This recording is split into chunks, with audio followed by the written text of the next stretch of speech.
өзінің өлке тарихын білмеген өгей ұлмен тең. Тарих бүгін істеп, іле нәтижесін көрсетер қол жұмыс емес, ми жұмысы.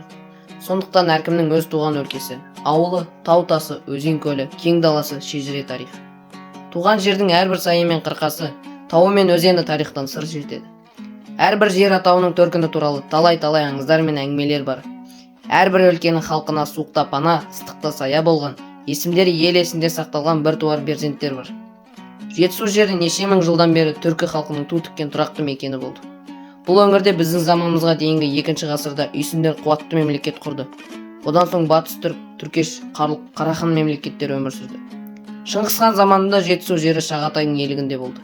Алайда Шағатай мемлекеті де бүлінбей тұра алмады. Осының бәрінің негізгі бір орталығы қазақтың қасиетті Қара даласы еді. Қара дала өңірі Жетісу мен Іленің қақ ортасында жатқан ойлы қыратты жазық дала.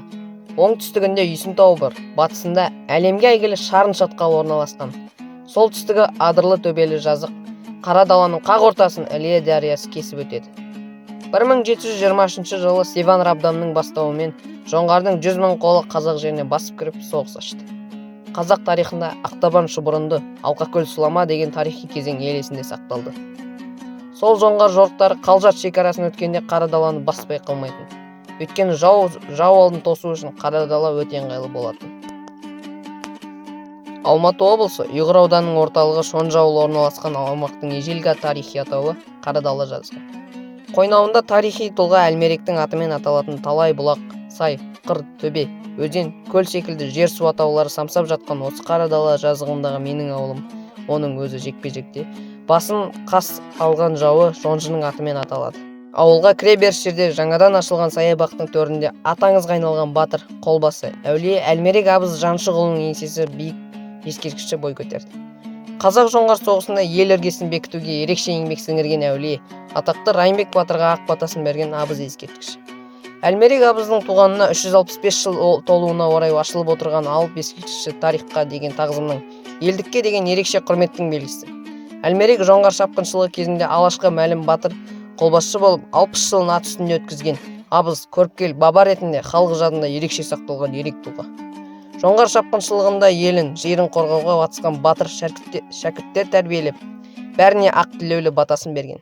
Тәуке хан тұсында Әлмерек елдің бірлігі мен ынтымағын, жауға қарсы күресте қазақтың 300 ошақтың 3 тіреуі сияқты, үшеуі түгел болғанда ошағы бүтін болар, 30 сөнбес, түтіні өшпес деп халықты бірлікке шақырған қолбасшы, аты аңызға айналған адам.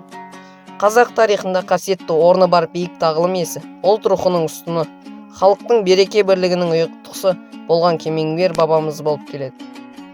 Шонжының Алматыға шыға беріс жерінде жазық алаңға үлкен мемориалды ескерткіш орнатылған. Алып бәйтерекке ұқсаған ескерткіш осы даладағы барлық рулы елдің бірлігін айғақтайтын. Ұрпақтары соған қарап бой түзеп, береке мен бірлігін жарастырар рухани мәдени орын. Болашақта бұл жер шынымен де үлкен танымдық мағынаға ие орынға айналады. Бұл да болса, осы қасиетті Қара даланы мекендеген кешегі Үйсін мемлекетінің бір тармағы Албан ата руының мәңгілік мекені екенін айғақтайтын тарихи жәдігер болып қалмақ.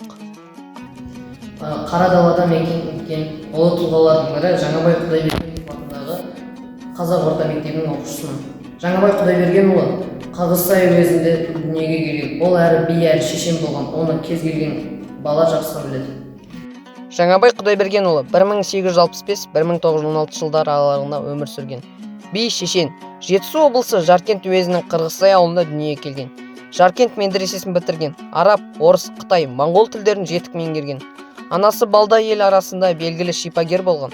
Вәлибай саудагермен қызмет ете жүріп, онымен бірге көп жерлерді аралаған. Жаңабай Құдайбергенұлы Жаркент мешітін салуға үлес қосқан.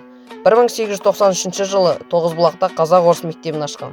Жамбыл, Тоқтағұл етене араласып, Тұтқа, Көгілдір, Шынар, Жәміха ақындармен сөз жарыстырып, шешендігімен көзге түскен.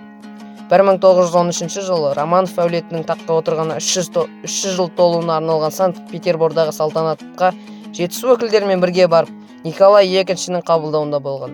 1916 жылы Жетісу өңіріндегі ұлт-азаттық қозғалысқа белсене қатысып, өз ағайындары Қоңыр Бөрік руы жігіттерін қаруландырып, Қарқара көтерілісшілері қатарына қосқан.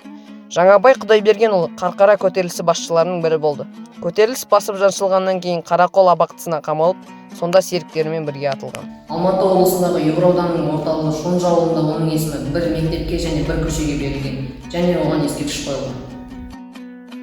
Міне, бабадан қалған топырағы киелі, қойнауы құтты қара даласын кез келген баласы зор мақтанышпен сөз етеді. Бір кездегі ұлы жібек жолының бойындағы қасиетті даланың жаңа дәуірмен бірге есімі де жаңғырып, ұрпақ жадында сақтала беретін ақиқат. Өйткені қара далада қалыңыз, қара далада жанымыз, қара далада киелі, төгілген кіндік қанымыз. Мектептегі өткізген жобалардың бірінде мен өз өлкемнің тарихи тұлғасы Әлмерек туралы жасаған комиксті ұсына отырып, туған жердің әр тасы мен өзенінде елге қорған болған ерлердің ізі бар.